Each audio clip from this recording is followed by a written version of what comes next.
One, two, test, test.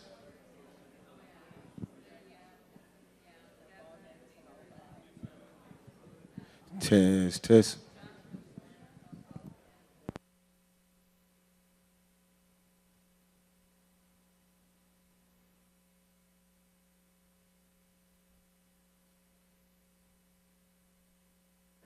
Testing, one, two, one, two.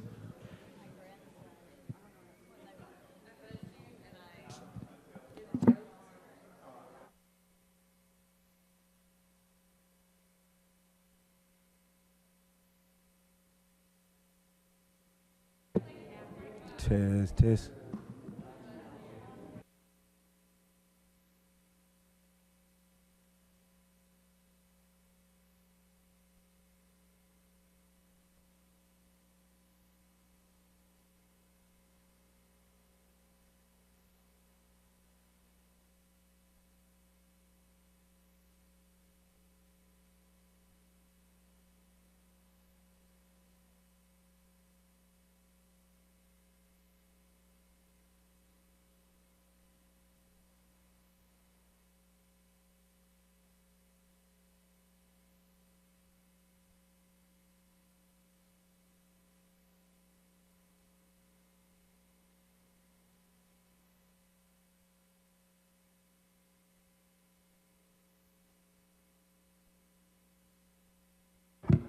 One, one, one, one.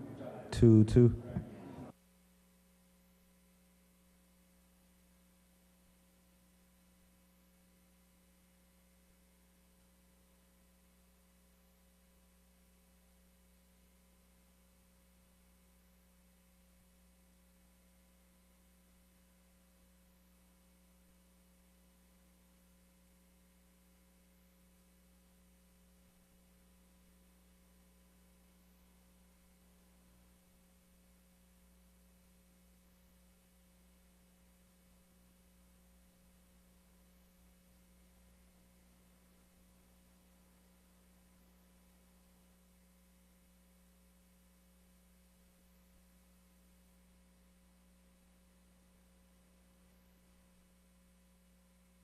Test, test, test.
Okay.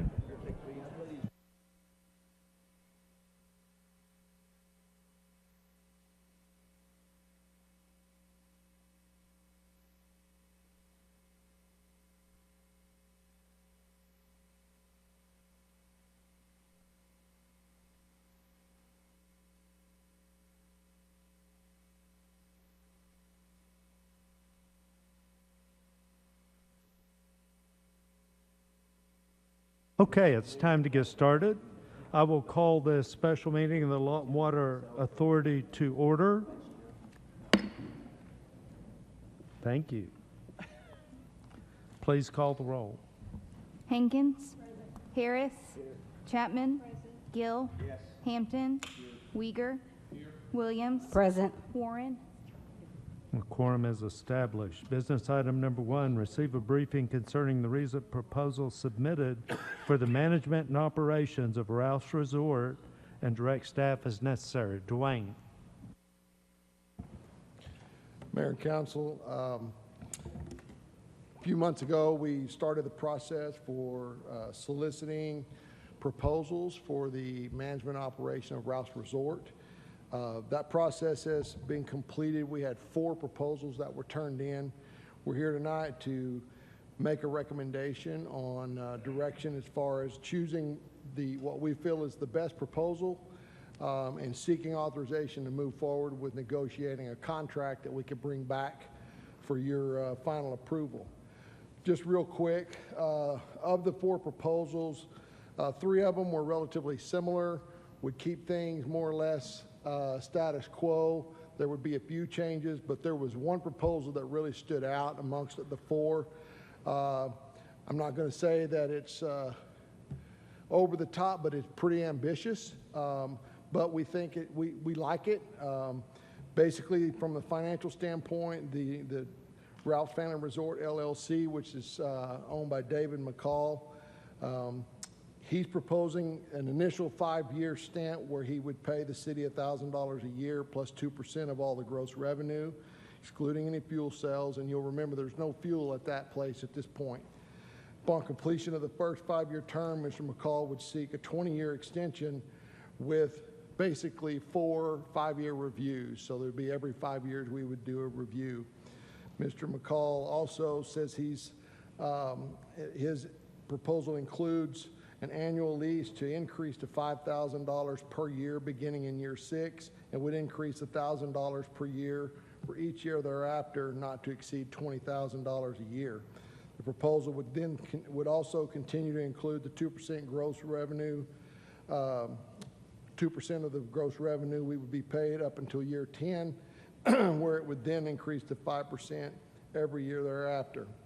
Planned improvements from Mr. McCall's proposal. His proposal is to expand and construct additional campground areas. He wants to construct a new dry stall facility to include a storm shelter for that area.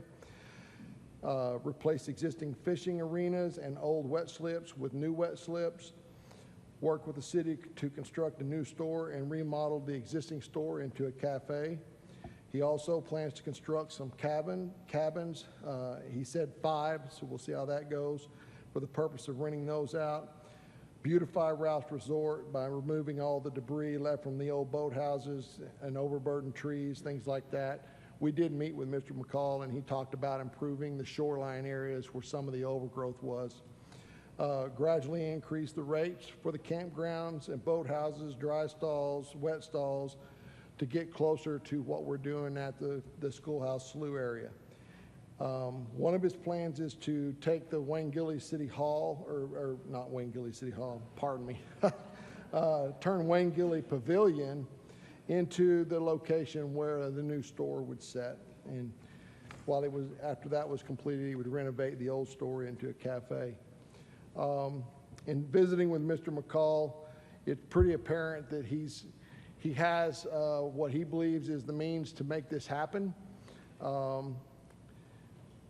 He's indicated he is open to negotiation on the 3 items, such as removing the dry storage stalls, the old wet slips, and the indoor fishing arenas, which are all in not really good shape. He intends to replace the old dry storage facility with a new 20-space facility within the first 3 years of having the lease, and also intends to construct 2 new wet stall storage facilities within the first 5 years of obtaining the lease. He set these benchmarks for what his intention is. Just to give you a little background on his story, apparently Mr. McCall grew up in that area. Back in the heyday, it was quite a bit more lively around there. There was more things going on, and I think he really is seeking to try to bring some of that back to that area. One of the things that he did request is that we would utilize the funding that we've identified to repair the store. We had $70,000 of some of the lake revenue that we wanted to use to make some repairs on the store, as well as we were looking at constructing new dry stalls in the amount of $170,000. So we were looking at about $240,000 to invest in that facility out there in that area. What he would like to do is see us take that to help with constructing the new store, and then he would build the storage facilities and do the renovation on the old store, as well as construct the new wet slips. So it's, again, I said it's pretty ambitious, but he's very enthusiastic. I believe he's here tonight if you have any questions. But staff is recommending that you authorize us to enter into negotiation to construct a contract and bring that back at one of the 2 meetings in December for your final approval. Council? Mr. Harris? Who will get the revenue from the new dry stalls and wet slips and all that? That would go with the operation or to the concessionaire. And would any of that, is it possible any of that money could be used to pay back the money that he wants us to put in? With the fees associated with the rental of that, Yes. it would go to him as part of his profit margin. That's one of the things when we sat down and talked with Mr. McCall. His intention is to expand the campground, build the new dry stalls as well as the wet slips to where he can have more rental capability to help offset the cost. But he wants us to put in $220,000. We were already going to invest $240,000 as part of the renovation of the store as well as the new dry stalls. He's suggesting that he would pay for the construction of the new dry stalls if we would be willing to use that funding to help him construct the new store.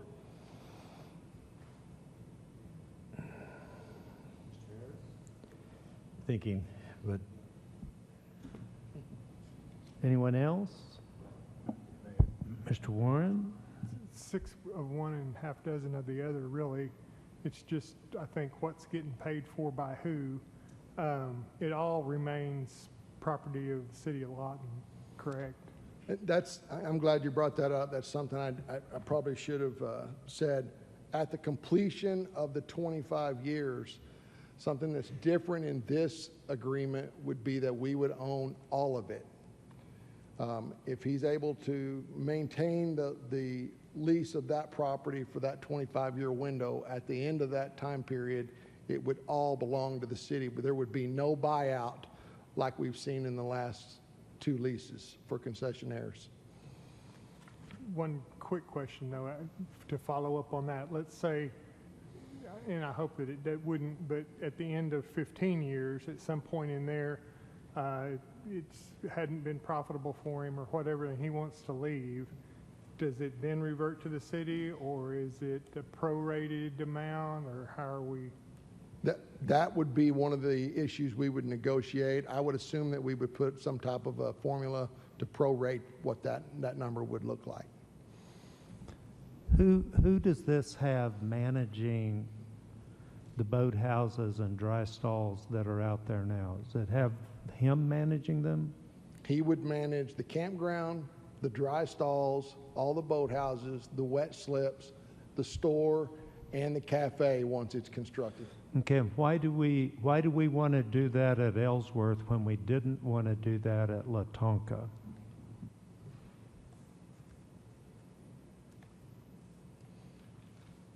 I'm speaking of the camping spots, the dry stalls, and the boathouses? I think the best way to answer that question is without the funding from the rentals of those, the campgrounds and all of that, the store would not be able to sustain itself. Okay, but we've put ourselves in a position when we do that of subsidizing the store, which is exactly the opposite of what we just stopped at Latonka, apparently, and the store's in trouble, from what I hear. I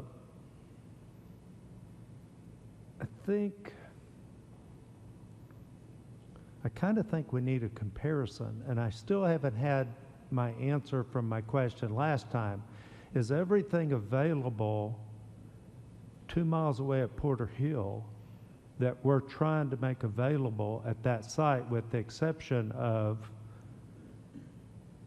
fishing houses, which I'm not sure service very many people, and I'm really not sure how many citizens they service. I think we got a motion here, and I'm fine with that motion, but I'm still going to have those questions when I come back. Why we want to have one way of doing business at one lake and another way of doing business at another lake. The best answer I have for you is the traffic at the Schoolhouse Slough was believed to have been enough post-COVID to carry that store on its own. It's not been determined yet whether or not that's going to sustain itself or not. I have talked to the concessionaire, and he tells me, having not had it for a full year, he still feels optimistic that he can make that work. Obviously, those amenities out there have peak times during the year where they're more business, they're more business than other periods of the year. It'd be difficult for me to forecast exactly what Mr. McCall's thought process is with respect to his anticipated growth of that area. He really, he's here. You're more than welcome to ask him some questions. Well, I'm sure I really appreciate his aggressive proposal. I really appreciate that, and I still don't know what our funding source was for the $240,000 or so that I heard mentioned. It was part of the $3 million loan that we took for the lakes. We were doing improvements at both lakes. And in order to get the dry stalls up, our initial thought process was we would construct the dry stalls and operate them just like we were doing at Schoolhouse Slough. This proposal that he submitted, he would like to manage those, and he's willing to build them himself. We have a situation where the store in its current condition really is not, when you talk about spending taxpayer dollars on something, it's probably not a good play for us to try to renovate the store. But if someone else wants to come in and expend their own time and money and hours doing that, and they have the capabilities, I'm not so sure it's not okay to do that. We can't do it as cheap as a private industry can, or private individual can, clearly. Okay, we might want to get a recording of that. But I'm going to tell you, 25 years ago, however many years ago that the concessionaire at Latonka took over, the same argument came out. We can't do it, and we didn't want to invest. And I don't want to spend $300,000 to $500,000 building a new store either. I'm just saying we have to answer to the citizens. And we made a big deal about raising rates, and we made a big deal about not subsidizing, especially when you had a high usage of non-citizens. And I haven't heard the numbers at Ellsworth, but I suspect it's even higher.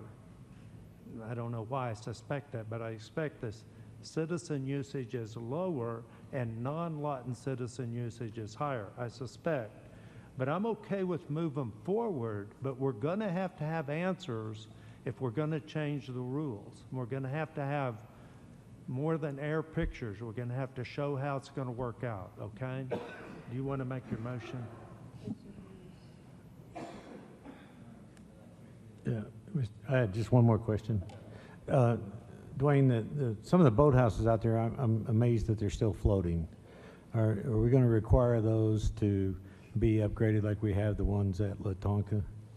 They're being inspected on an annual basis, and they are addressing some of those deficiencies. Mr. Gill.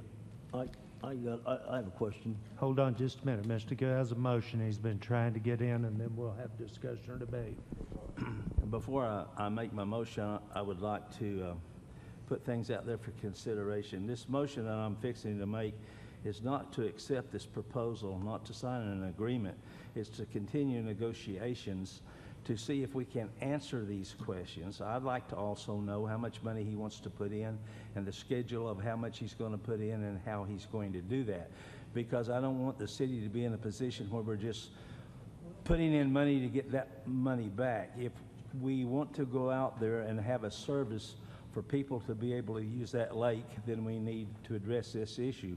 But we still need to do it in a manner where the money that we will invest, we will be able to keep up with the other people out there that are making money. In other words, we're not going to do a whole lot of investment and get it paid back 20 years from now. So this would be in the negotiation. So my motion, and I am making a motion, would be to authorize staff to negotiate further on this particular proposal, see what the answers are and that they're answered, or the questions are and that they're answered, and bring it back for further consideration at the next appropriate time. We have a motion and a second. Discussion or debate. Mr. Hampton.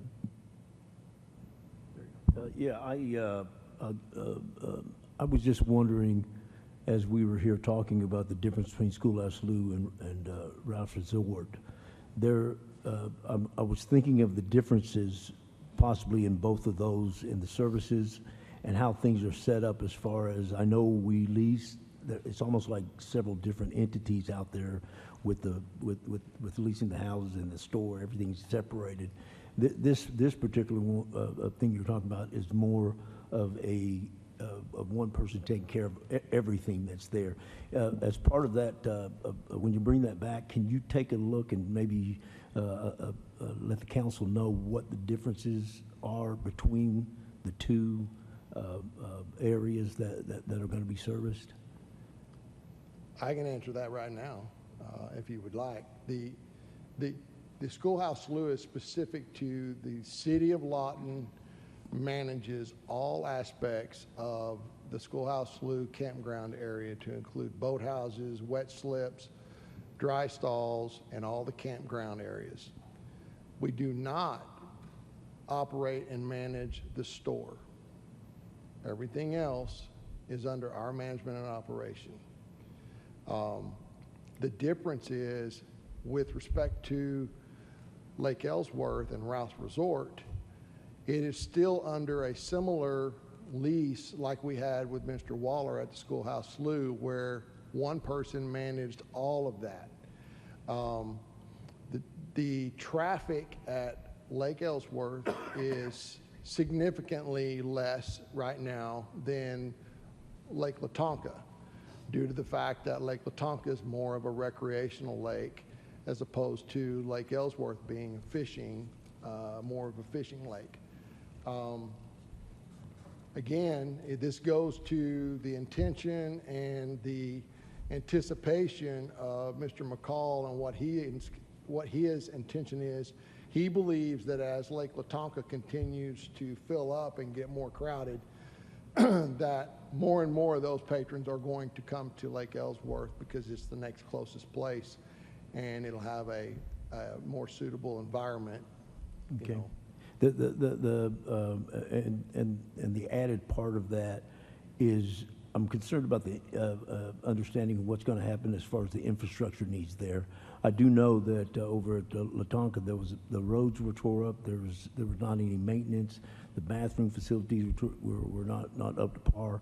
And in this particular situation, and that's why I was saying, can you kind of bring that part of it back in, because the complaints that I had from people that were using Latonka at the time when the private person was taking care of it was about the infrastructure of the place not being upkept. And I know that we've talked about other things there, but if you can kind of bring something along with that proposal Yeah.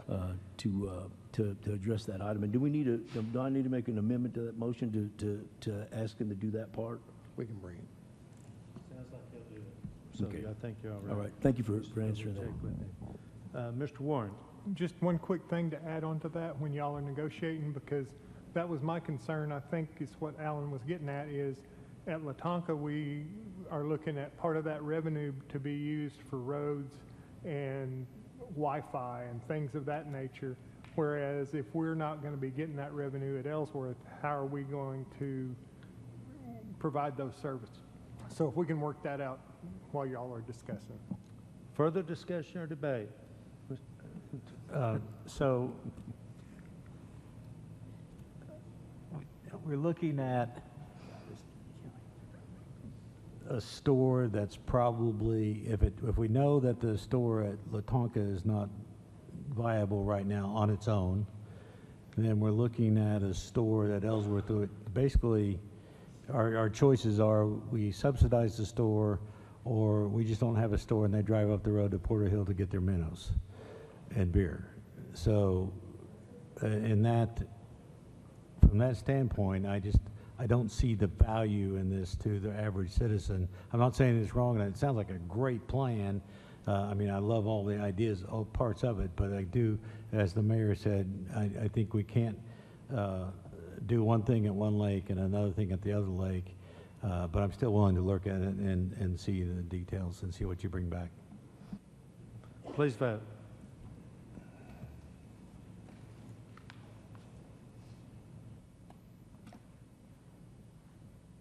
Motion carries 8-0. Do I have a motion for adjournment? So moved. Second. A motion and a second. Please call the roll. Hankins. Harris. Chapman. Gill. Yes. Hampton. Weiger. Williams. Yes. Warren. Okay. Are we ready to go, John, for the second one? Okay. Okay, I'm going to call the regular scheduled meeting of the Lawton City Council to order. Please stand for our color guard to bring the colors, and remain standing for the Pledge of Allegiance and the invocation.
At this time, our CIVA Princess Claire Yazzie will sign the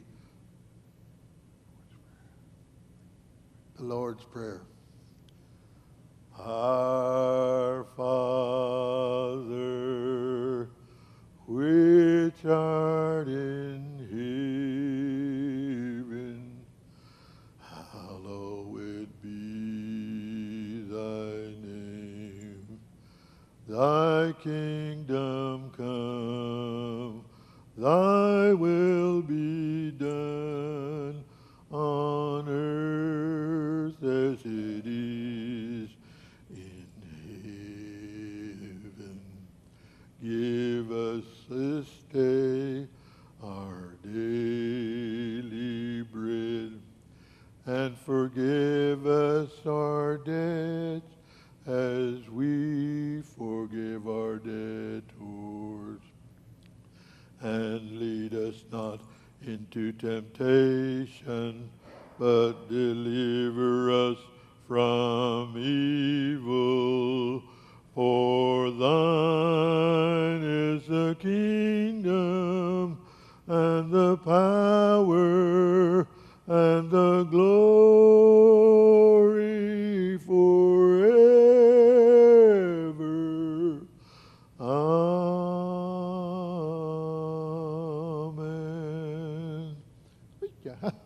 Amen. I think that needs a round of applause.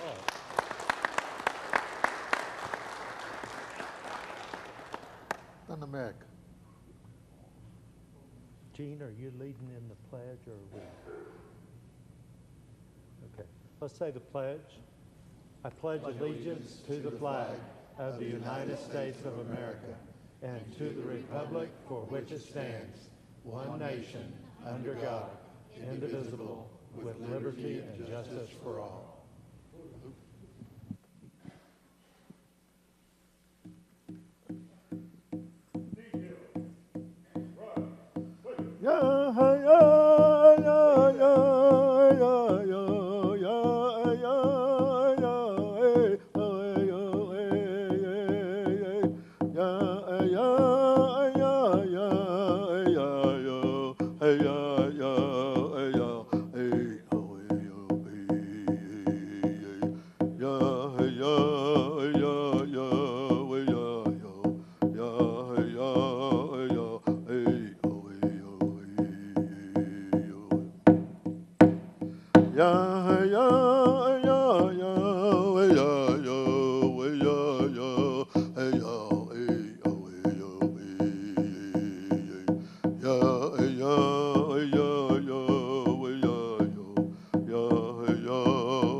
Thank you guys so much.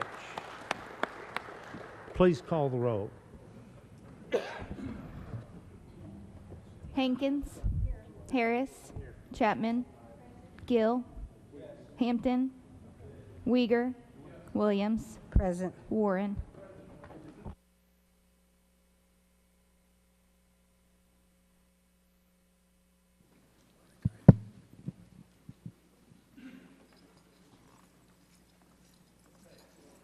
A quorum is established, and it's time for the True North Award. City Manager. Good evening, everyone. Tonight we have the distinct pleasure and opportunity to recognize Cam Nguyen. Cam, will you come down? Cam is one of our employees in our stormwater division of our public works department, and I've got to say he is one of the most enthusiastic and creative individuals I think I've ever met. And in fact, I don't know if you remember this or not, when we met a couple years ago at a community trash off, you were in a tree frog costume for for most of that event. It was pretty hot that day, but the kids loved it. So Cam, on his own volition a few weeks ago, organized a community cleanup effort underneath the bridges on Cash Road, kind of across the street from the Olive Garden. And you got about 15 to 20 volunteers to go down in there to pick up. There was all kinds of junk down there. I think there had been a homeless encampment. There were needles. There were trash. There was stuff in the water. You guys cleaned it all up. I think you got about, 60 bags of the 50-gallon trash bags. So tremendous effort on his own time. And he volunteered to do this. And we certainly want to recognize that endeavor. So please accept this certificate and coin as a small token of our appreciation. Please give Cam a round of applause.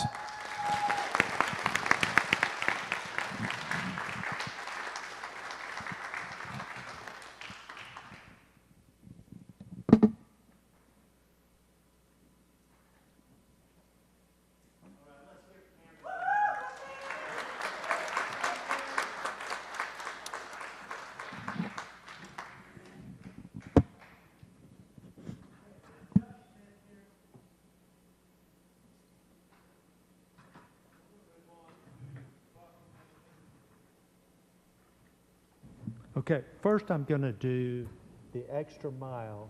Rhonda Norrell, please come forward.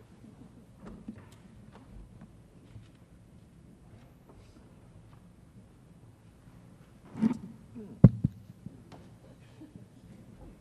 didn't know that, Rhonda? You didn't know you were Okay, so we love to recognize citizens that do great things here, and Rhonda Norrell does great things. And I'm going to tell you, it all started, I called her and said something like, we need an arts camp, and we've got this much money, what can you do? And I don't remember the number. I really didn't give her that. Oh, by the way, you got 6 weeks. So she puts this together, and it's happened 2 summers in a row now, and it was in the CIP, so we have funding for it now for the next 15 years, along with some other things for Arts for All. And to date, 2 years in a row, and it's the lowest cost youth program we have. They're reaching kids for 60 cents an hour per child. Now that's pretty amazing, and we like it because it's really an effective use of our funds, and you are the backbone of the driver that's made all that happen, and we appreciate you so much. And because of that, the citizens have rewarded Arts for All with like $2.5 million over 15 years, so that's pretty exciting about where it can happen. Let me read this. Wherever Lawton, Oklahoma is a vibrant community that thrives when its citizens unite to go the extra mile through personal effort, volunteerism, and dedicated service. And whereas the citizens of Lawton are encouraged to fully embrace their potential, contributing wholeheartedly to their families, friends, and the broader community with unwavering commitment and passion. Whereas Lawton takes pride in celebrating the individuals and organizations that make a remarkable impact by going the extra mile to uplift and support their fellow citizens.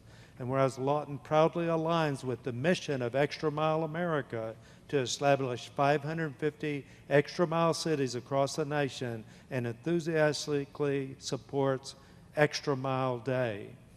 I therefore do proclaim, this was actually supposed to happen November 1, 2024, Extra Mile Day, and encourage special recognition for Rhonda Norrell and all that she has done going the extra mile. Okay, we got to have a photo op, and then you get the car. Get rid of that. Got to get the car. All right. Okay. So as the mayor said, he called and he said, I have a dream. So that's really kind of what it was. And then we made it happen. We're going to make it happen again this next year. We also did 4 wonderful schools in underserved areas. We had over 500 students this last year in June of 2024. We supplied cultural events to the kids They went to the museums, they went to the aquariums. The teachers, the LPS staff was on board full-heartedly. We brought in opera and music for the kids, so the cultural experience was just wonderful for the kids.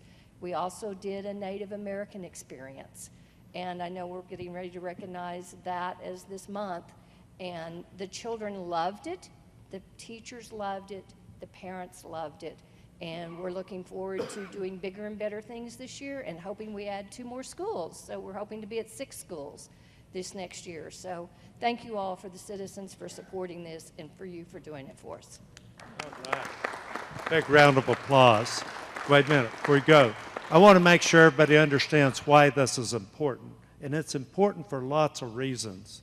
But if you're involved in arts for 4 years, you will have a 34%, I think it is, higher graduation rate than individuals that are not involved in arts for 4 years. So if we can get kids involved in the arts, we can improve the graduation rate and improve the life of children as they go forward. And it's all about building a better city and a better society and being a community of choice where families thrive. So let's give Rhonda and all of Arts for All a big round of applause. Okay, now we're going to recognize Native American Heritage Month. So let's get everybody down, the Race Relations Commission, and we need all of our Native Americans down here, except maybe the photographer, but we can take pictures too.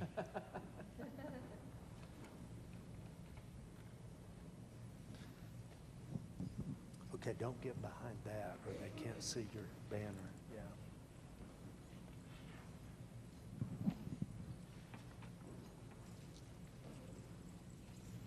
Nice to see you. How are you? I'm doing good. You noticed what I wore?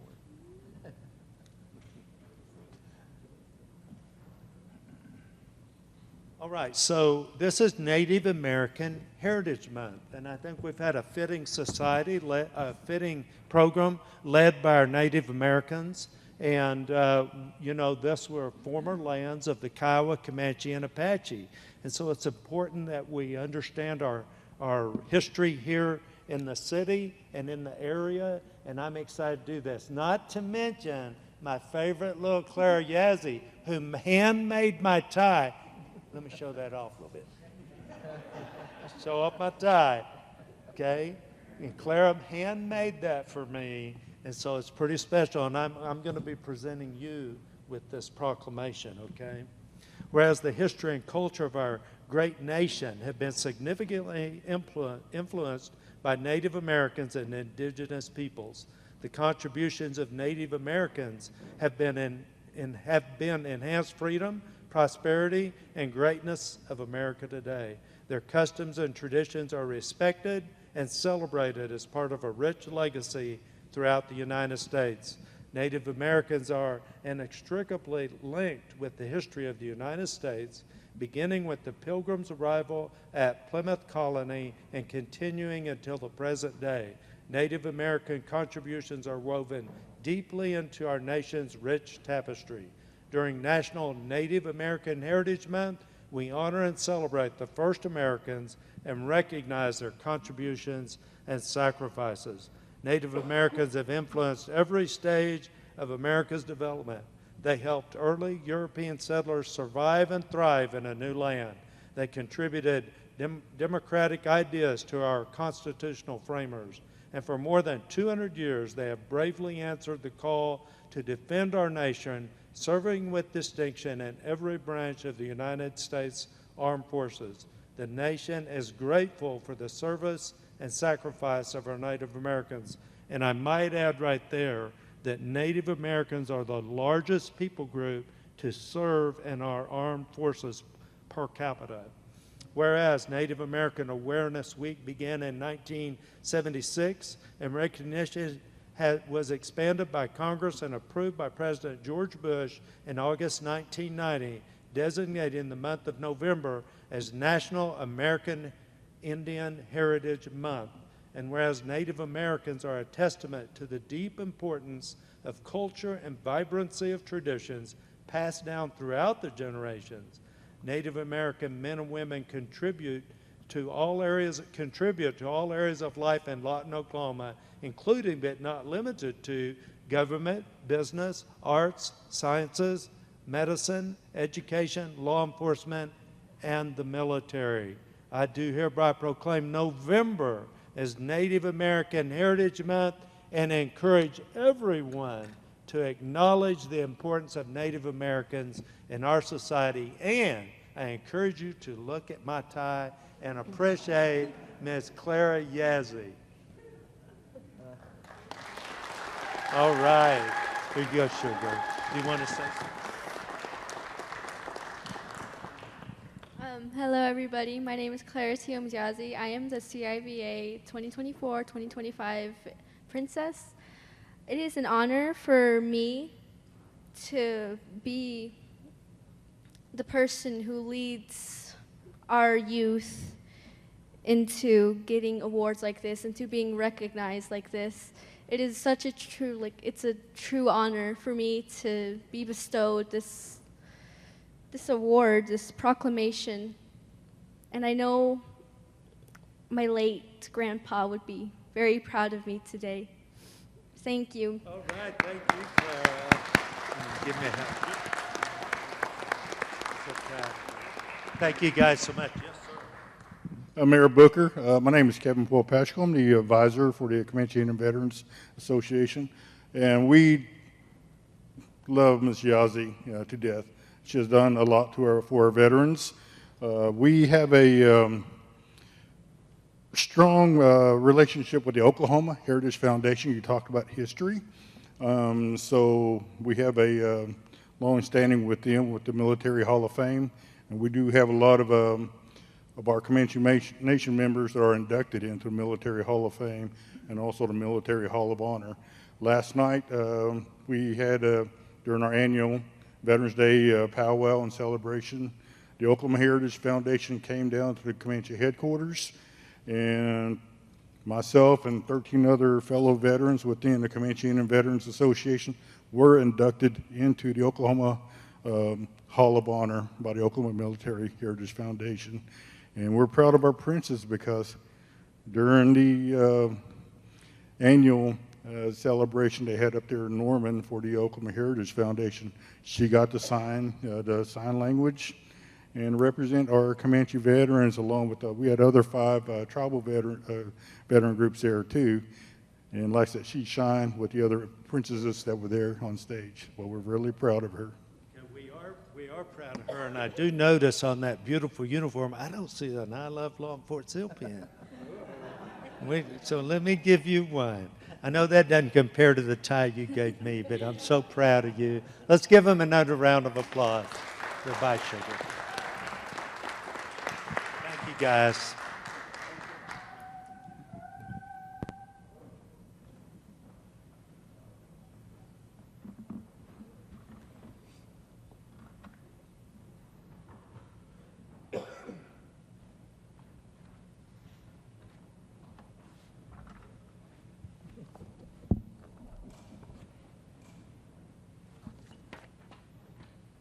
Okay, well, the fun's over. Now we have to conduct business.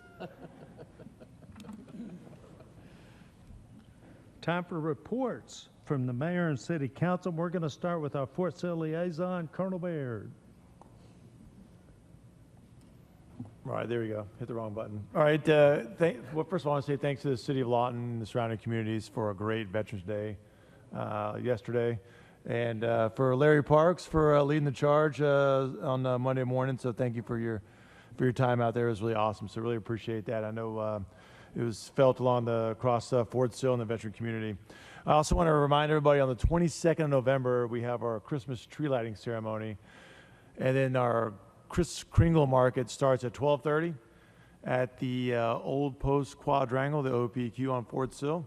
And then at 1700 or 5 p.m. for those who don't speak Army, that's when we light the Christmas tree. We're having Santa Claus out there, glühwein, food, etc. So come on out, have a great time, and looking forward to seeing y'all out there. 22 November. Thank you. All right, thank you, Colonel. Ward 8, Ward 7. Yes, I'd just like to thank the Lawton Fire Department this past Saturday, where we did go out to different homes there in the Lawton View area and the McClung area and installed free smoke detectors. And just want to say thank you, the citizens, thank you. They're very happy about that. Kim, Ward 6.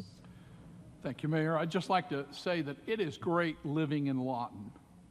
I love Lawton, and it's not just a pin I wear, but you meet the citizen, and just like yesterday, we had an opportunity to honor all our veterans. And to all of our vets, thank you once again.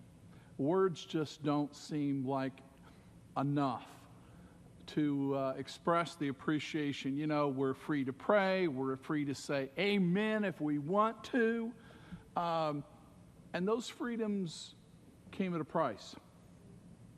And so I very much appreciate being a part of a community that understands the value, the worth of the freedom and the liberties that we have, and may we never take it for granted. Amen.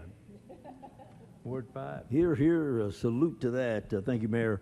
Of course, the farmers market had a chili cook-off this week, and if you missed out on the chili, then you missed out on a lot. And I think they had some desserts there that were up for prizes also.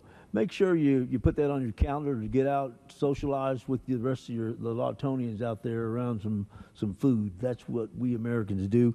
I also, Mayor, just want to give a little shout out. You know, I've been able to be on this council for about 5-6 years, and I just want to tell all of them that I appreciate them and their commitment to the citizens of Lawton, and may God bless you, and certainly prosper you guys for all your giving and serving to the citizens of Lawton. Thanks, Mayor.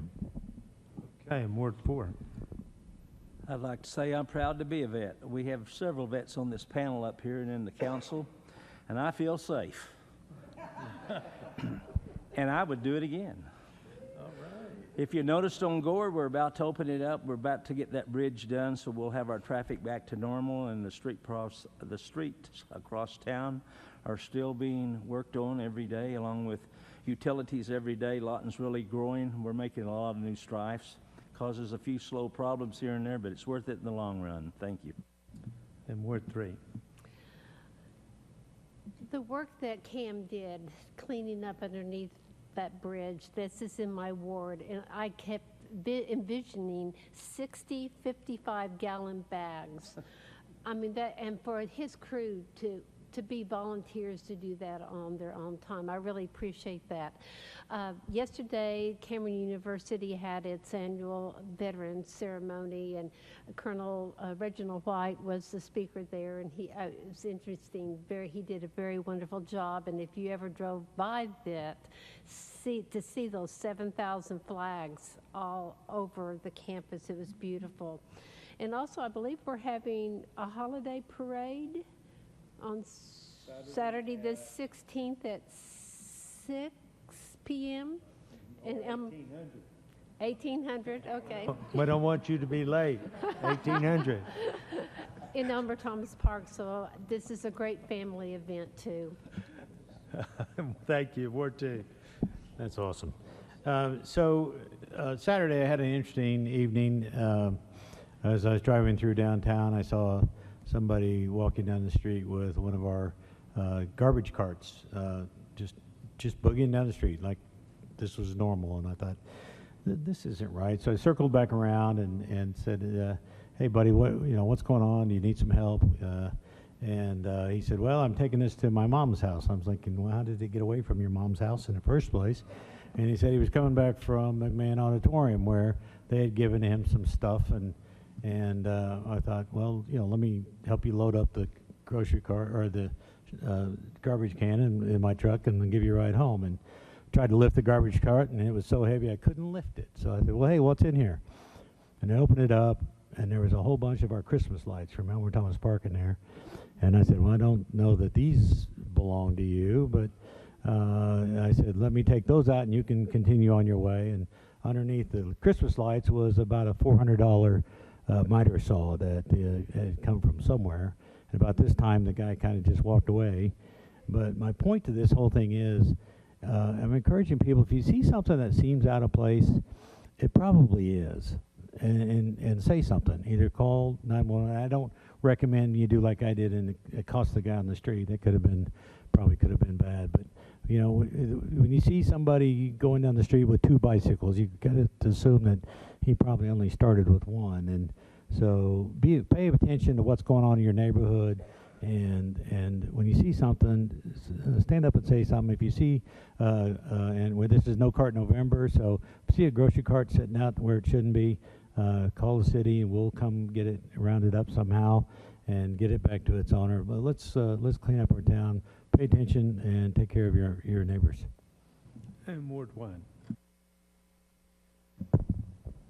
I was checking with the city manager to make sure I am not imagining things. I don't know which department does signage, but it seems like everywhere I go, I see really bright signs, and I wanted to make sure I wasn't, Public Works. I wanted to make sure I wasn't imagining something, or maybe my vision got better all of a sudden. But I mean, they're bright yellow with black, and I mean, just everywhere signs look new, and I think that makes our city look like we care, and whoever's doing it, I want to let them know that we appreciate that time and effort. Thank you. All right, thank you. And I want to tell you, yesterday was a fun day, and after I had 5 veteran events, 1 over the weekend and 4 yesterday, and they were all great, and they speak to what we're about. Honoring our veterans is about the soul of our community and the way that we think and what we're about.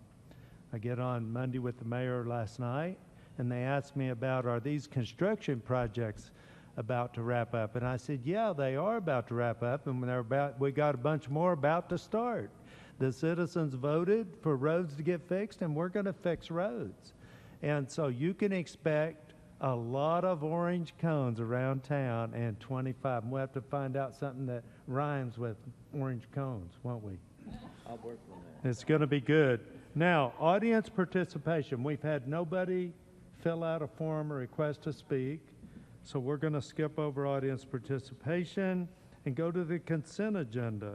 The following items are to be considered routine by the City Council and will be enacted with one motion. Should discussion be desired on an item, that item will be removed from consent agenda prior to action and considered separately. Council, I have no requests to, oh, sir. Mayor, we'd like to strike number 12. That was the companion item for the Water Authority agenda item that council voted down, so there's no need to discuss item 12. Okay, scratching item 12. No, that's 10. Oh, that is under business. Okay, maybe I've got. Okay, well, we're scratching it, we're striking it anyway.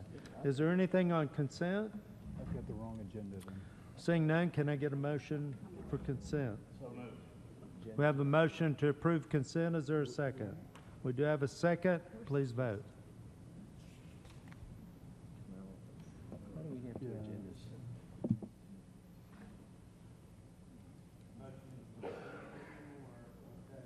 Motion carries 8-0. Moving us to unfinished business.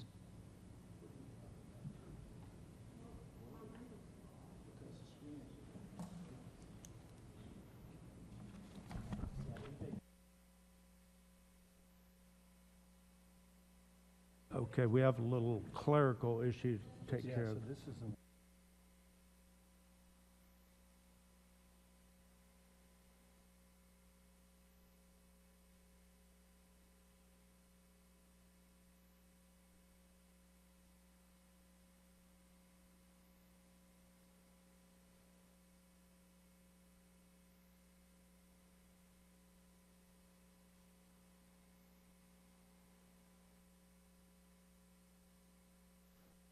Okay, hold on just a minute.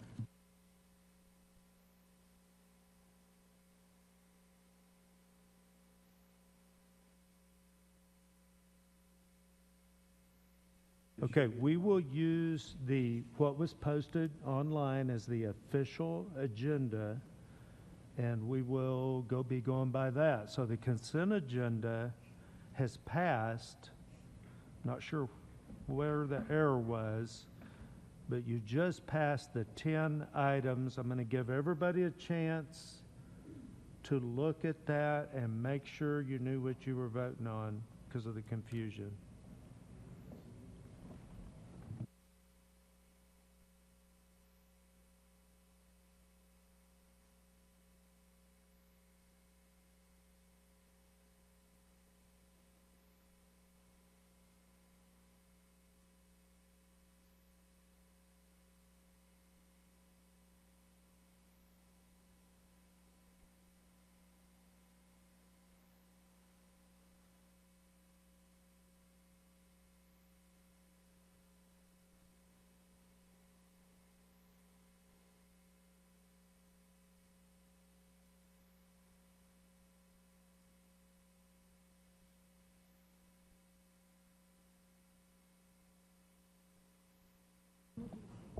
Because I've got different numbers on the iPad. Mhm. Is this not available to the customer, to the citizen? No, it's on the website, right? It's on the website, yes. Is that what's supposed to?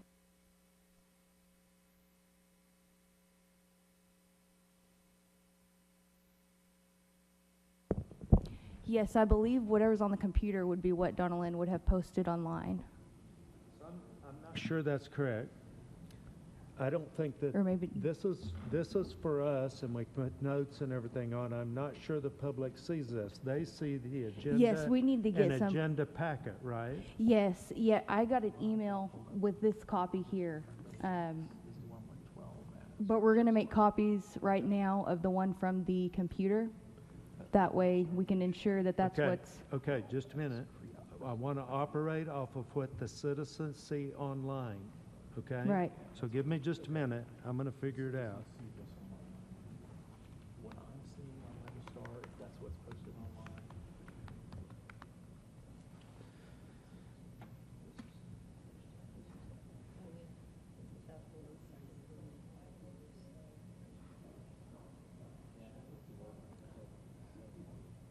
See, here's a revised one on our email. That's on our side.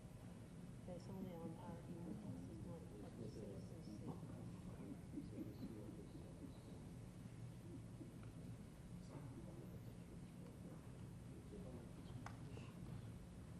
Okay, what I get from the city, I want the lawyer to look at this. Mayor, as the same thing we have the- right here. The printed version I have that I referred to as agenda item number 12 is the same version that's posted online. Okay, so your numbers on your iPad will be different, okay?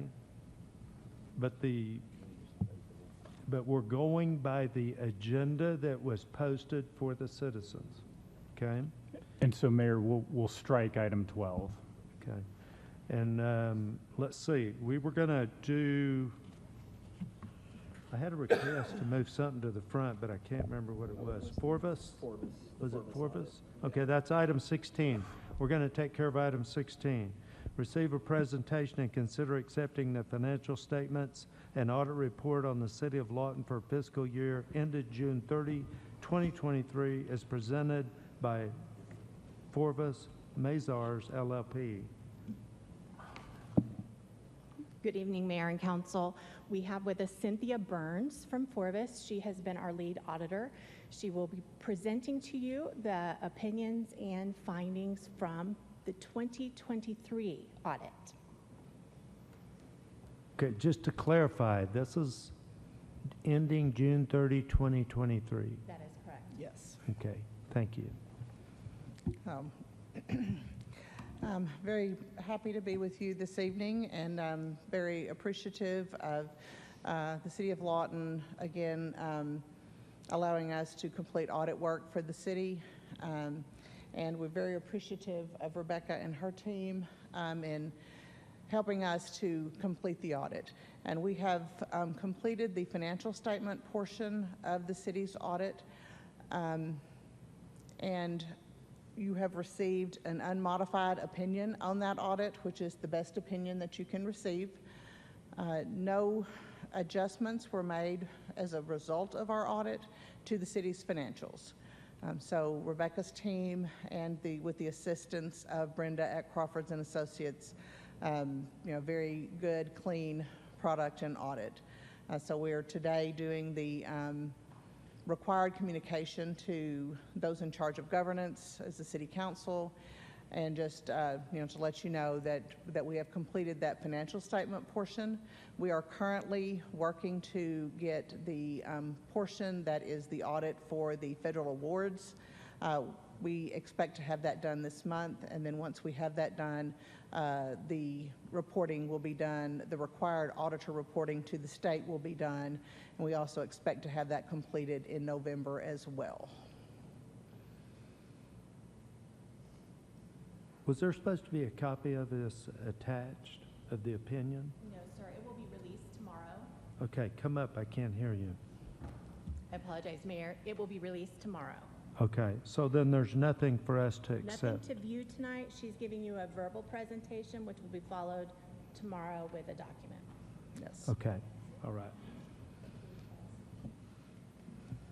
But just wanted to let you know that the financial staff at the city have are continuing to work to get things caught up and have done a good job working on that, and that we have completed the financial statement piece with an unmodified opinion, which is the best opinion that the city can receive.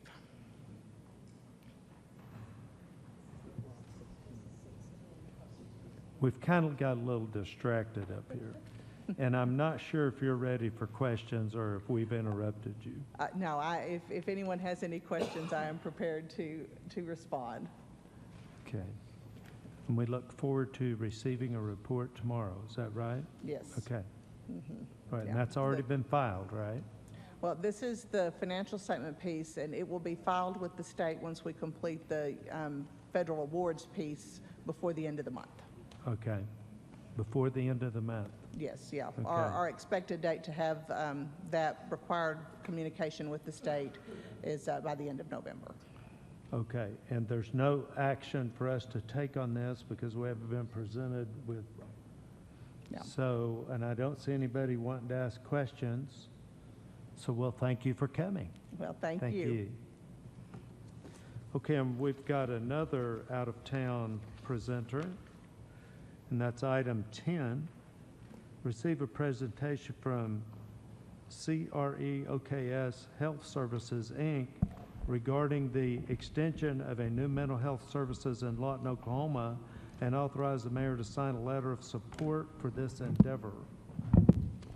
Hi. Hi, And Mr. I'm Mayor. sorry, you got to introduce yourself. Hi, I'm Ashley Westmoreland. I'm with Creoaks Health Services, and we want to thank you for having us here this evening. I had the pleasure of coming down a couple weeks ago and meeting Mr. Mayor, gave a fantastic presentation to our advocacy group and kind of inspired us to go back and look at how we can partner and how we can assist. So as we were walking around meeting with different community partners, which we did again today, what we consistently hear over and over is you all have a significant need for mental health support.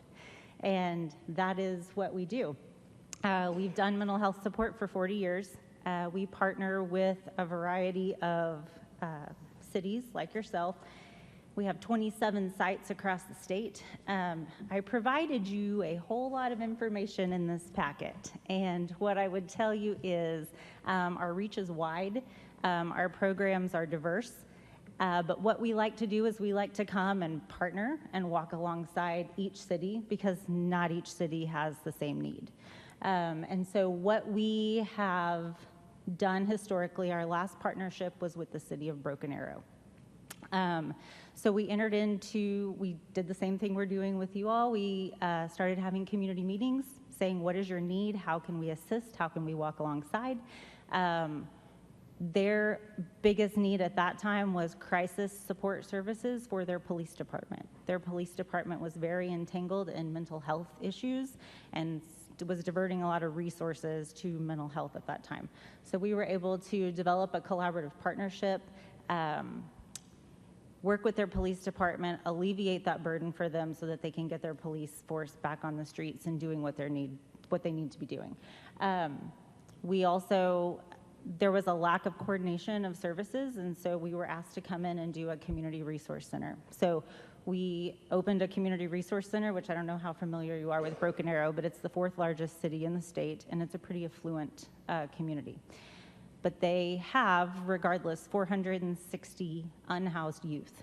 And so that's something we've heard echoed in your community today. I believe your number is much higher.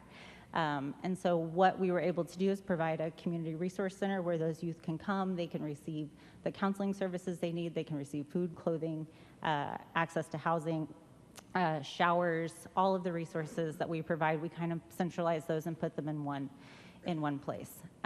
So we've slowly built those partnerships, and we're now in the process of building a $5 million building that employs about 200 people, and is a very comprehensive and integrated service at the request of the city.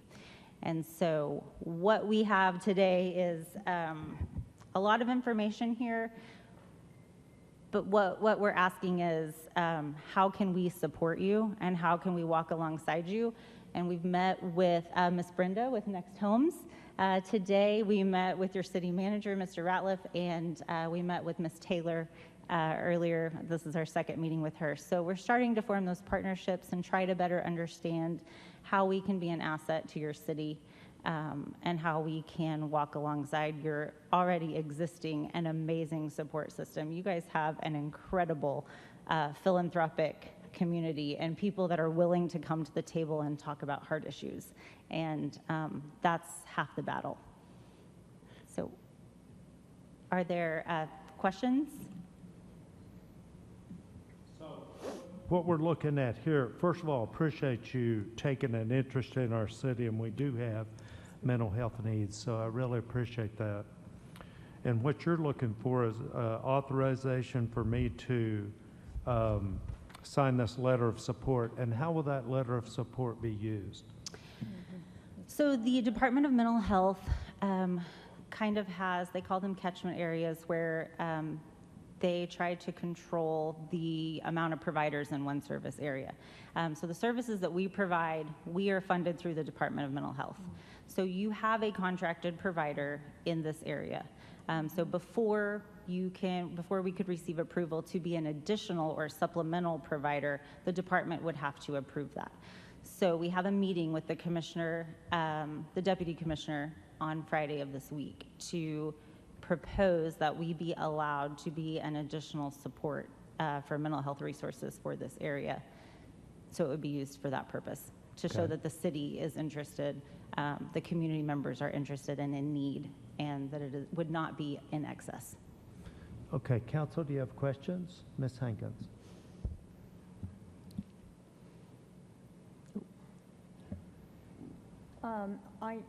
Your packet is very informative and has a lot, but we just got those tonight, so I haven't had a lot of time to look at those.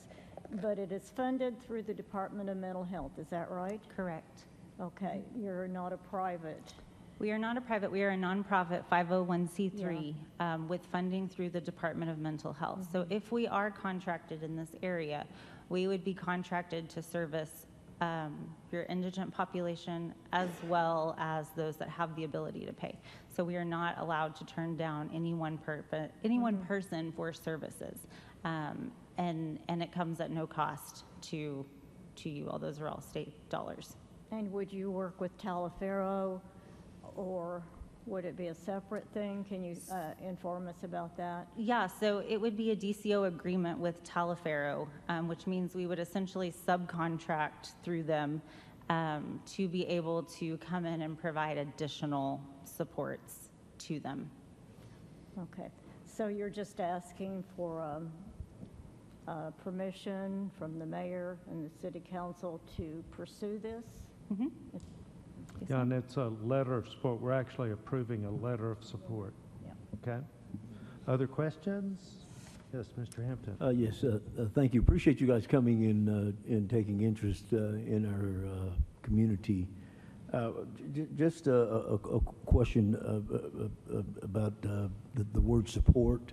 When you speak of support, are you talking services, brick and mortar, How do you generally come into the community and provide that support?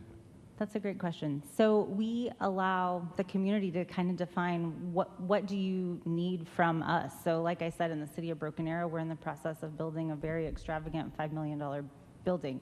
In the city of Okima, they had an issue with their shelter, and so we just came in and infused capital and assisted them in their shelter efforts. And so for each community, it looks different. And so that's why we continue to come back, is to better understand what your community needs or desires from us and how we can fill the gaps that exist here.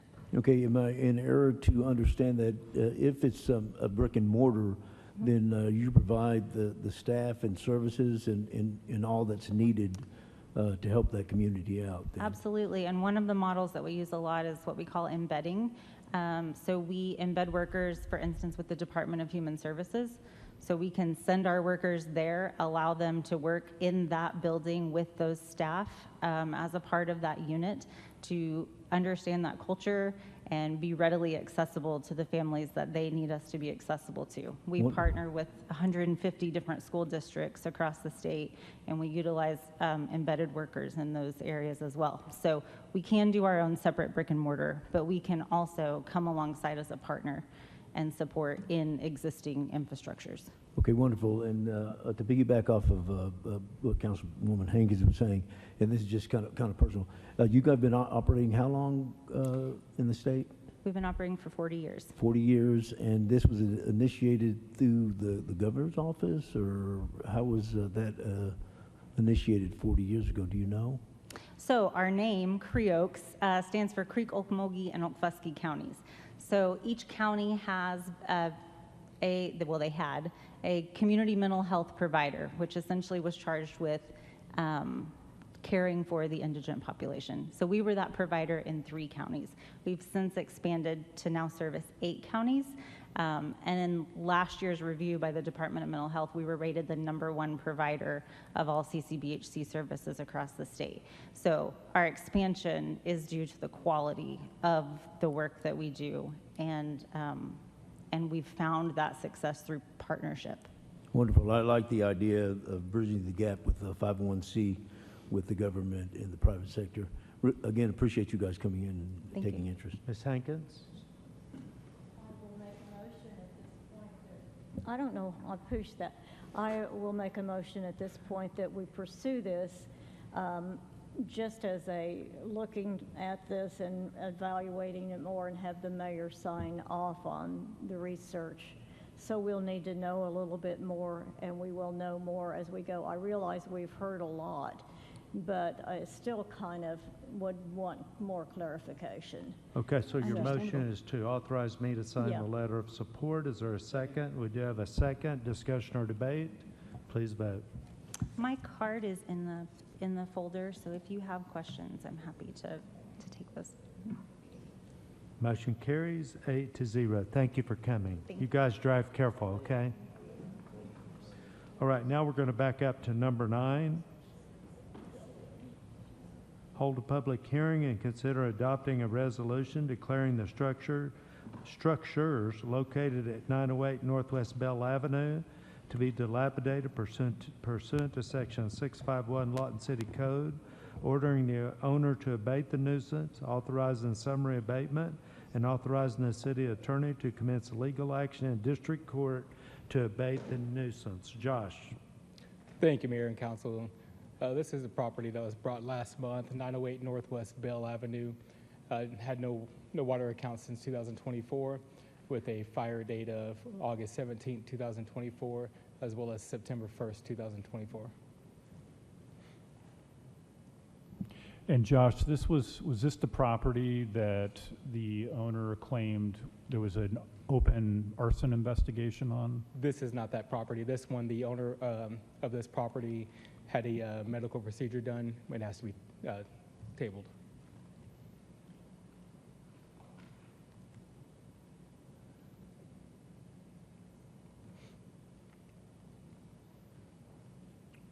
Posted on this property, October 9th, 2024. Any questions?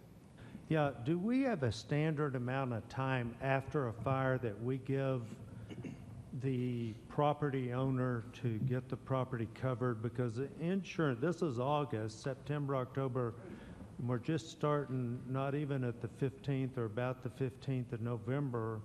So 2.5 months. Do you understand my question? I do. Usually was trying to give about a good 2 months for insurance purposes. We did receive quite a few complaints from citizens around the area about this house. Okay. Anybody else have questions? Yes. Okay. Seeing no other questions, I will open the public hearing. Anyone wishing to speak on 908 Northwest Bell Avenue, please come forward at this time. Seeing none, I will close the public hearing. Council? Mayor, I've been by this property and had complaints from other constituents of rodents coming onto their property and a number of other things. So I move to approve a resolution declaring the structures on this property dilapidated public nuisance and authorize abatement thereof set forth in the resolution. Second. We have a motion and a second. Discussion or debate? Please vote.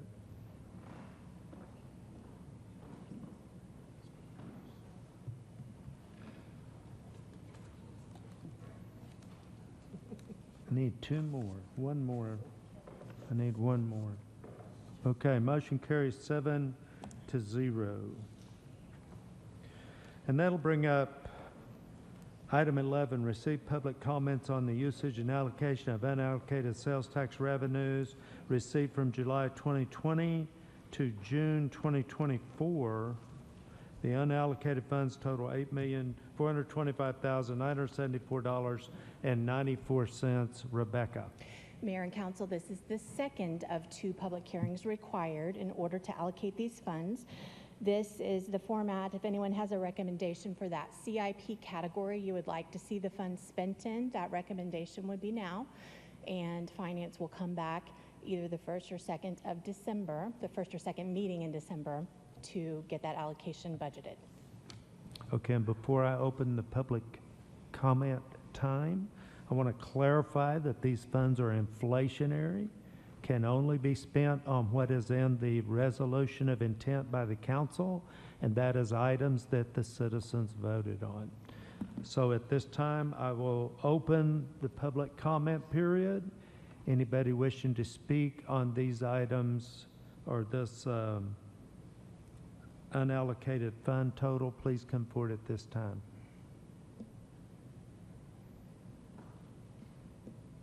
Seeing none, I will close the public comment period. Thank you, Rebecca. This is not an action item. When we struck item 12, we move on to 13. Consider accepting a donation in the amount of $10,000 from the Cancer Centers of Southwest Oklahoma in appreciation for the city's continued support for the Spirit of Survival running and bicycling event. John. Lane, were you going to talk about this? Yeah. Lane, come on up. Yeah. Lane Hooten is the CEO of the Cancer Centers of Southwest Oklahoma. Lane? Thank you. It is on. Okay. Mr. Mayor, Council, thank you very much for having us, and thank you for helping us with this event that we talked about my last attendance here. It was on October 5th and 6th, and turned out to be a great success. Our first time in 5 years, and we could not do it, would not do it without the help of the fine folks from the city of Lawton and many others, but the police, the firemen, parks, streets. I don't want to miss anyone, but they did a great job for us, and we look forward to working with them again next year. Okay, Council, do you have any questions or a motion to accept? A motion to accept and a second, and there's probably no need in discussing or debating it, except to say how much we appreciate it. Thank you very much, and we do appreciate you doing Spirit of Survival. It has always been one of our keystone events in the city. Please vote.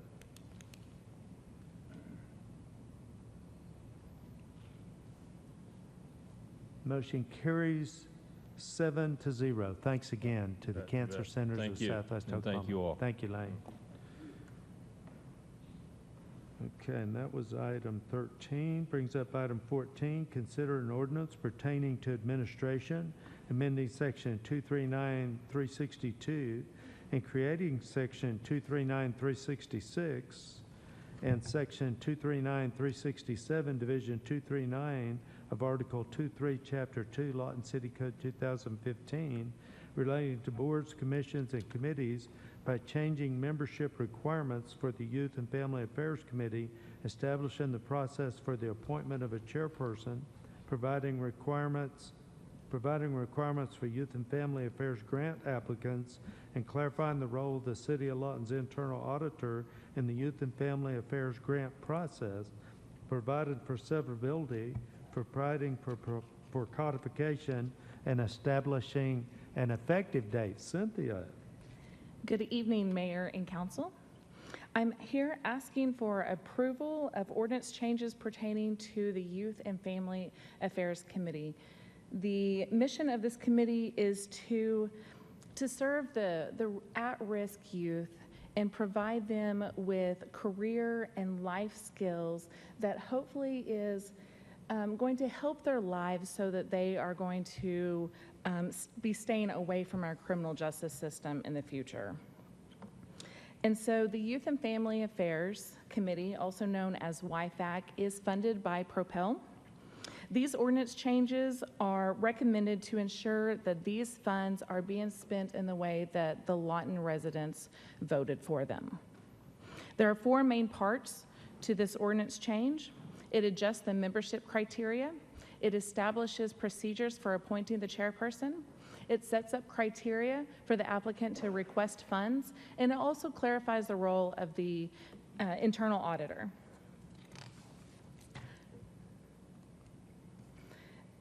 So rather than the current 2 council member and 7 citizen board, this board will be made up of 9-member combination of council members and citizens.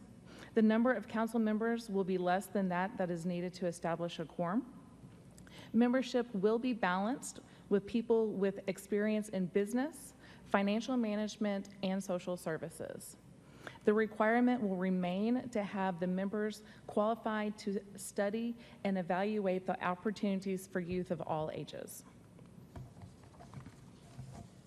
The language has been added to formalize the appointment of the chairperson. The chairperson shall be appointed by the mayor annually, and this appointment will occur at the beginning of each calendar year.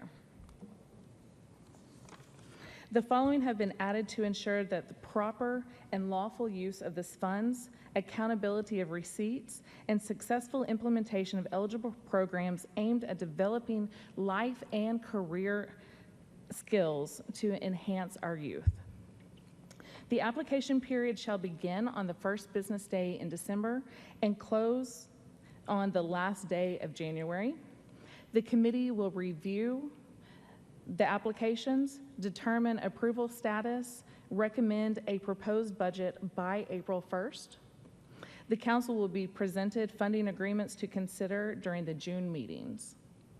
The applicants must provide a detailed budget, attend training on financial reporting, and attend training on outcome-based reporting. They must also agree to and adhere to generally accepted accounting practices. The maximum grant award will be $35,000 per year. All awards will be reimbursed based and require some type of matching component. Year 1, the applicant is required to provide 20% of the program's total cost, with 80% of the eligible expenses coming from the City of Lawton. In year 2, the match increases to 40%, and in year 3, it increases to 60%. These graduated structures are encouraging to have sustainability for the program and reduce the reliance on city funds over time. The internal auditor position shall ensure oversight, compliance, and physical integrity of the YFAC grant process by acting as an independent party to verify that all grant-related activities are in compliance with our ordinances, policies, and laws.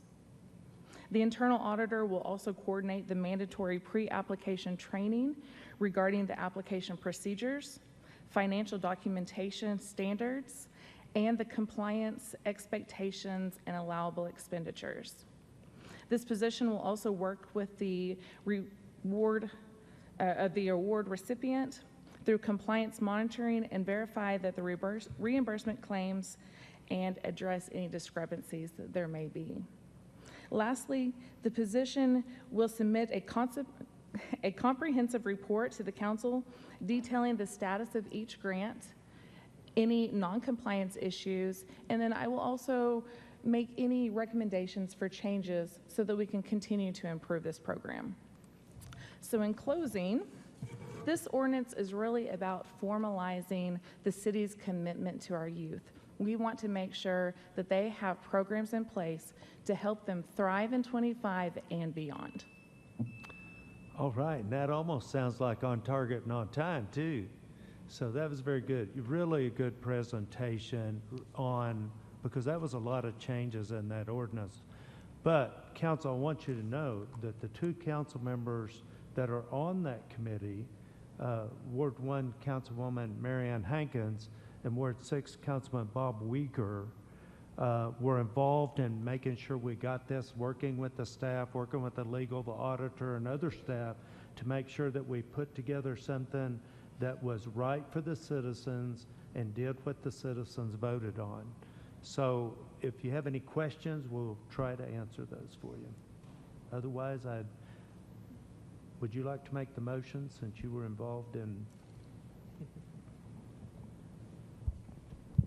Make a motion that we accept this ordinance as rewritten. And read the title only. Yes, read the title only, of And course. is there a second, Mr. Weeger? Please read the title. An ordinance pertaining to administration, amending Section 2-3-9-3-62 and creating Section 2-3-9-366 and Section 2-3-9-367, Division 2-3-9, of Article 2-3, Chapter 2, Lawton City Code 2015, relating to boards, commissions, and committees by changing membership requirements for the Youth and Family Affairs Committee, establishing the process for the appointment of a chairperson, providing requirements for Youth and Family Affairs grant applicants, and clarifying the role of the City of Lawton's internal auditor in the Youth and Family Affairs grant process, providing for severability, providing for codification, and establishing an effective date.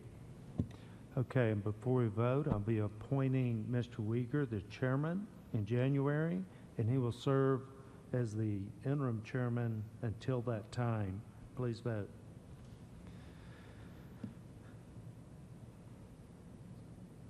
Motion carries 7-0. That brings up item 15.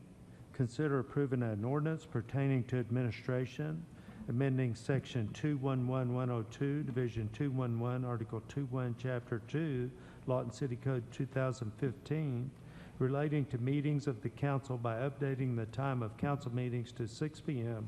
to reflect the current meeting time, provided for severability, and establishing an effective date. John. I usually don't bring things this simple, but all this does is just cleans up our code to change our meeting time to 6 p.m. We had some issues last week during that meeting where we've decided that's the best course of action at this point, is to change that code to reflect where we're having our meeting times now, and if we need to, after the 6-month trial, we can change it again. Mr. Mayor, Yes. because this time isn't really settled yet, and it won't be settled until March, and because we've been doing it for the last 4 months anyway, I don't really see a need to do it now. So I'd like to make a motion that we don't amend the ordinance. Okay, before I ask for a second, I believe this is to comply with state statutes. Am I incorrect in that? That we had to comply with state statutes in order to turn in our meeting schedule for next year? No, no, Mayor, the ordinance is independent of the meeting notice. So this is just to have the ordinance match the practice. We don't have to have, we're not required by state statute to have a ordinance that says what time the meeting is. Okay, have we complied with state statutes and sent in the report? Or we can do that without changing the ordinance? We can, and I believe the deadline that, the city- December 15th. Yeah, December 15th, yep. Okay, then I'm good with the motion, and the motion is to take no action. That would be fine, yes. Okay, motion to take no action. Is there a second? We have a second. Discussion or debate? Please vote.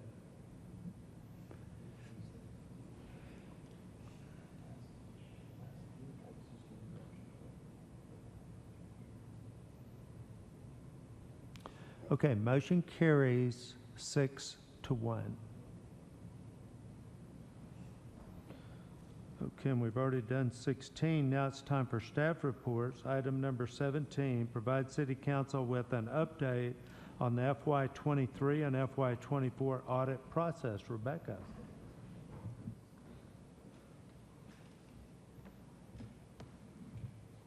Council and Mayor, I have nothing really new to add after what Ms.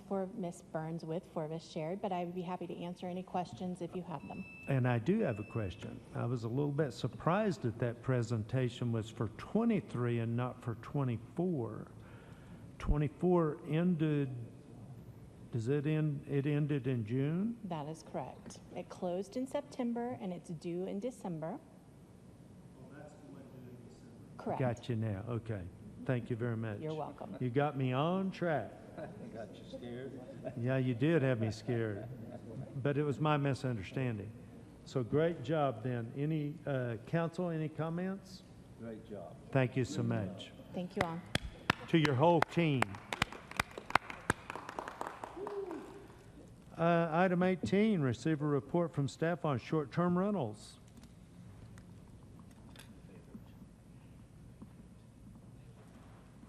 Judy and Charlotte.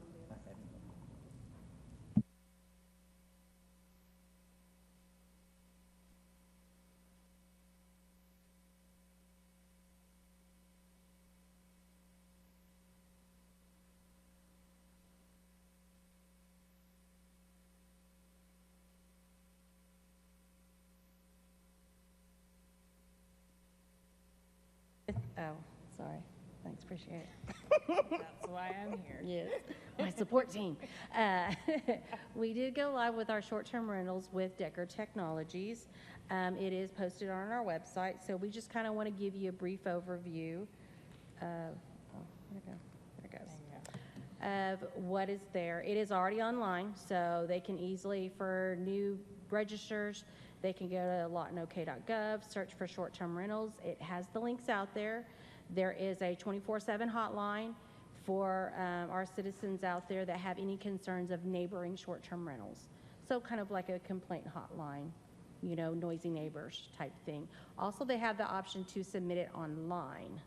So that way we can get reports of what's going on.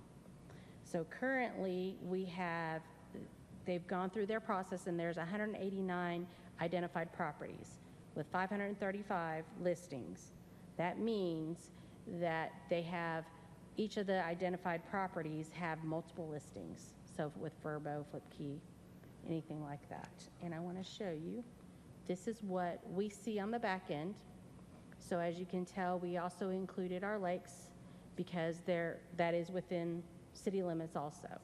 So those are the heat maps and everything. And also you can see to the right, those are the different ones that are identified. So any questions? This is all on the honor system. We're not working with these websites for submittal. The owner of the property still submits. Yes, the owner of the property still submits, but Deckard will actually go through here and they're identifying which ones are in compliant or not in compliant. And the ordinance, Mayor, allows for us to turn off water in the event of non-compliance. Correct. If you find somebody that has gone around the system or just ignored it, might be a better way to say, then what is the process? Do you give them a notice? Yes. And then you turn off their water? Mm-hmm. And what do you think the percentage of compliance is at this time? We sent over 124 properties that were licensed with us prior to the turnover. Some of those have expired, and so we're in the process of getting those renewed. So we currently have about 80 that are currently licensed with us right now. But those that we had sent over, we'd sent over that information to Deckard, and so they emailed all of those rental owners saying, hey, we're your new rental company, and so they're in the process of renewing those licenses. So we're probably about 30% licensed, but we are in contact with those. So there are 70% of the community, 70% of the properties in our taxing jurisdiction are not properly reporting. Correct. And so do we have a plan? Yes. Yes. And that's the implementation of this new software is going to help us close that gap. I mean, it's been this way for 3 or 4 years now, but this software is going to help us, and we're going to close the loop on the folks that are not complying, and we'll identify them quicker, and then as appropriate, we'll give them the notices, and if they don't comply, then we'll shut off their water. I do think an important thing to remember is the citizens voted for this tax. This isn't something we invented. So the citizens voted for it, and it's our job to bring compliance in order. Comments or questions? Yes, Mr. Hampton. Thank you, Mayor. Let me get this straight. Vacation rental by owner, Airbnb, and that's these short-term rentals that we're talking about. Just to clarify for the citizens, and those when somebody sets one of those up and enrolls in one of those companies, this software tracks. Is that the information they track? So when they do a listing, this software goes out, does a search, and it knows that address in Lawton, Oklahoma, that is put that listing out, and thus that's what's going to close the gap, correct? Yes. Okay. Yes, the software utilizes artificial intelligence. It utilizes internet scraping of social media sites where the listings are. That's not capabilities that we had with our current software, and it's why we switched. Yeah, wonderful, wonderful. Yeah, I'm just wanting to clarify this for those that are non-techies that are in Ward 5, just to make sure that they understand that what they did ask for, we are complying with the best that we can, and I think this is probably going to be a great success. Appreciate all the work. As much as this has been publicized, I feel like the ones that are not in compliance need some kind of fine. And it has been well publicized for 4 years, and the citizens voted for it. Do we have something like that in place? No, because unfortunately, when the ordinance was passed in 2020, the only remedy that it gave was for us to shut off water. So there's not legal authority to fine. We could send it back to a vote of the people and change the ordinance, but there's currently no authority to do anything other than shut off water. Wow. Okay. And we're where we are then. We can't go in the rears at all then? We can't go back. I mean, I don't want to shut the water off. We can't charge them for that water bill. There's nothing to say that we can't charge them back taxes. I think, that would be, I mean, there's nothing that prohibits that. That's something we can look at. Yes. Okay. Any other comments or questions? Do I have a motion for adjournment? So moved. Do I have a second? Did I hear a second? Okay, I was wondering. Please call the roll. Hampton, Uyghur, Williams, Warren, Hankins, Chapman, and Gill.